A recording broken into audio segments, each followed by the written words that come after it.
Hello, everybody, and welcome to the Jamesay Wamesay Show. I'm your host, of course, Jamesay Wamesay, and here we have some of the original artwork in my collection. This is a page from Tug and Buster. This is issue 7, page 13. Look at that ding ding. Something about that lettering is just really inspiring to my lettering. He doesn't follow the rules you're supposed to follow, and I really appreciate that.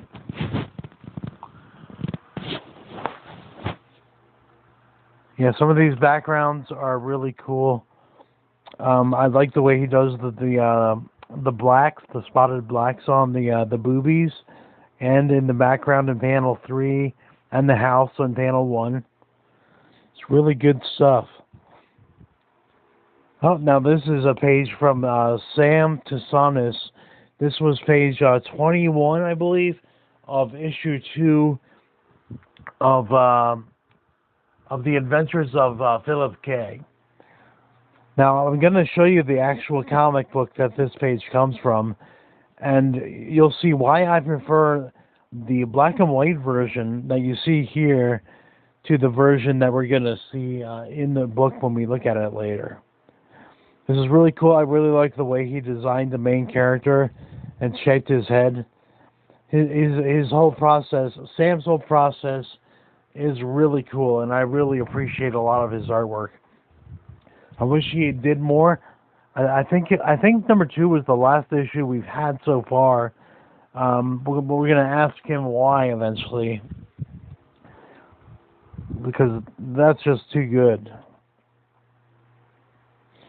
And I like the cross-hatching shadows behind them. I didn't notice that in the color version, to be honest. Oh, here we go. I'm sorry that's upside down, guys. Just turn your phone the other way, I guess. Yeah. But here we have the interior of the Adventures of Sam K number 2. This is page 1. You can see that Sam signed it. And then here's the second page. I do like the Sphinx symbolism here. And I'm a big fan of the layout right here. I like the way that everything comes out of the circle at the bottom. Alright, then here's the next page. I love the snake, but here I'm putting out the main character.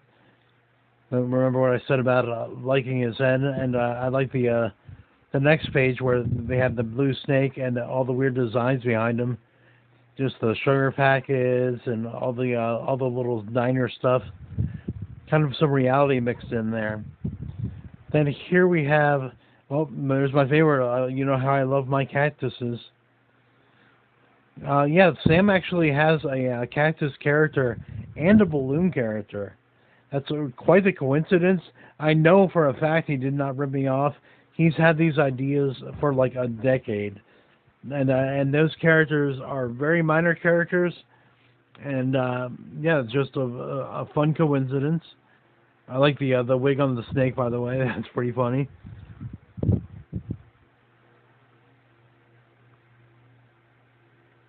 And I really like the splash page there. I was very critical of splash pages in my last video, but that's how you do it. And then I would compare this 2-page spread, if you want to call it that. I think it's 2 separate images, but it reminds me of J.H. Williams in Promethea. It's a really cool picture. And I love the little guy in the shorts there in the bottom right corner. You're going to see him again, but he's going to have an eyeball for an eye. For a mouth, sorry. And of course the checkerboard thing going on there. Right, here's another bit of a splash page there with featuring Philip K. Now this is only the 2nd issue, so I think that establishing your indie character is really important, and splash pages really have the desired effect. Now here we've got some sort of giant dinosaur. It's not the snake, because, yeah, the snake's down here towards the bottom on the left page. Oh, there they are. Yeah, look how small the snake is compared to the dinosaur. And then there's the kid with the eyeball for a mouth, and it's all over his arms as well. It's very trippy stuff. And you all know I love the splash page on the next page. Just everything he does is just like surreal, and I really appreciate that. There's the mouth. And the splash page.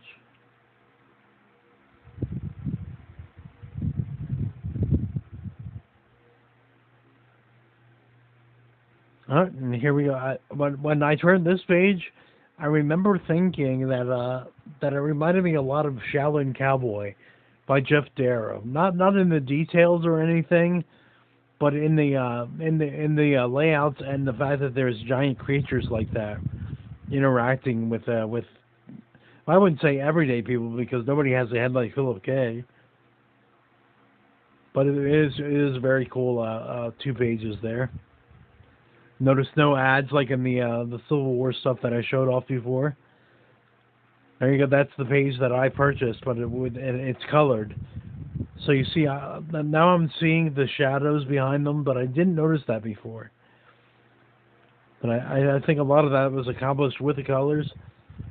I think that Sam needs to just trust himself as the colorist. Oh, and now we're switching over to Tongue and Buster.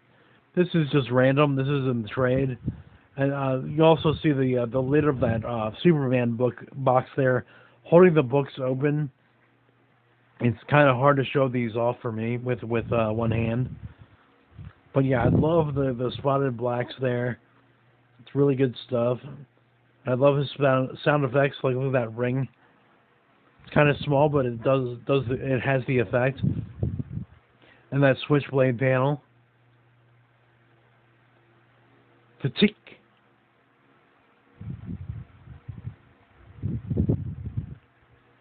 And Mark Hempel is fantastic. You know, my eye was drawn right away to the boom there. That it really stands out, man. I really love his lettering very much. I hope some of you have switched your phones upside down. Yeah, look at that sound effect. The bleh. There's Sting figure. But yeah, look at that lettering. Even up close you can see that his lettering really stands out even at the small size. It really inspires the lettering in my book. And I gotta admit, like on this page I was drawn right to the yin yang sign there. I really like Tug's mother. She's the central figure in this page. Oh, here we go. Here's Civil War II. I didn't even know I had this, but I looked in my long box, and I discovered that I must have one time purchased the second issue of this really, really boring series. This is just as full of ads as the previous issue. Well, look at that. I've already opened it up, and the first thing you see is Iron Man, pretty much in the same pose as we last saw him in the first issue. Like, is that really necessary? Nothing. What has really been established? Protect the future. Another wasted opportunity. Imagine the inside of your comic has that, or an M&M's ad. I like to think that the money got reinvested into other projects that were more artistic. But really, what has Marvel put out since like the 90s that has been of any artistic merit? And the only thing I can think of from the 90s is Marvels. Speaking of Marvels, there's Captain Marvel. I wonder if she was in the last issue or if she was in one of the many spin-offs. I think there were 13 comics you had to buy to get the full story of Civil War. Here's another wasted page. Look at all that red. They love their words at Marvel, I'll tell you.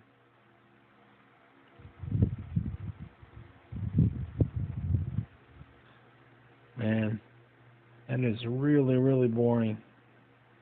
Oh, more advertisements on the next page. This is not me skipping ahead. This is the very next page. That's a house ad, so they could have put that anywhere. I remember thinking when I was making this video, it's like why put so many ads at the beginning? I've always thought it was best to put them at the end. Okay, here is a 2 pages of real pages. Now this reminds me more of the Bendis that I knew, like early on. You know, he would have so much going on with so many panels. You see how the panels go all over the place here. That reminds me of the stuff that I want when I read a Bendis comic. Remember, Jinx did that a lot. Jinx was pretty experimental. If you guys haven't tried that book, I would go back. Don't dismiss him from his from the end of his Marvel tenure. He actually did a good job. Oh, now look at that, another ad. Imagine that. Hope you guys like Overwatch. We are soldiers, scientists, adventurers, oddities, space apes, blah, blah, blah, blah. We are Overwatch. Oh, and Winona Earp again. Well, they gotta admit, she's a pretty person. You know, she has nice eyes. Or one eye, I only really see one of her eyes. And 1 page of story. Yeah, look at that sound effect. The Zam. It really doesn't catch your eye with the way that the Mark Hempel ones do. The Triskelion. I don't know. But there you go, at 2 pages. Once again, I don't really see the artist's strengths here. You know, he's good, he's adequate, but you know, is that really going to be like something? Look at that first panel there. I'll give him credit on that. That's a really nice panel. But yeah, everybody's talking in these books. Very, very much talk and very little action. Like, here we go. You turn to the page and there's more talking going on.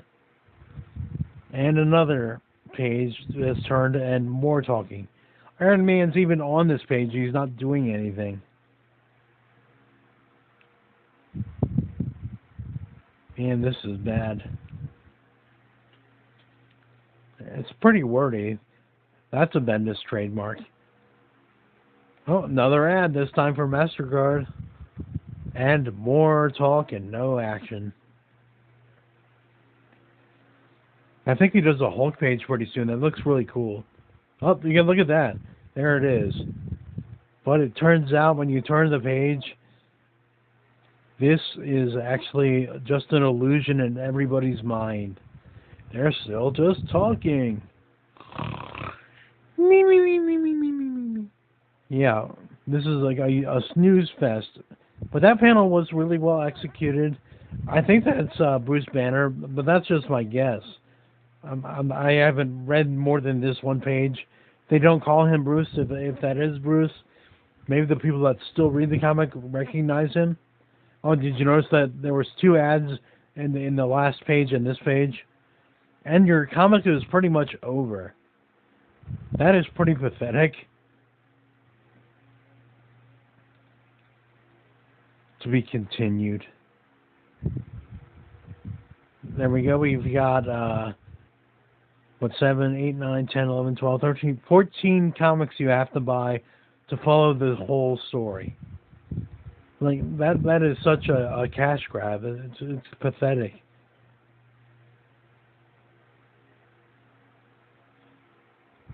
Well, see, he is very good at drawing the Hulk. This artist is very talented, but he, you know, he should stick to drawing these large characters because the talking heads is not his strength. But I guess that's what you get when you buy a Bendis comic. I don't know. All right, and then there's another ad, but this is kind of in the back of the book. I can understand this a little bit more. And there's more ads. There's Ant-Man, and another wasted page with that change the future bullshit. Ugh. I'm exhausted just looking at it. And there's the back cover. There's more of those many, many words that they love.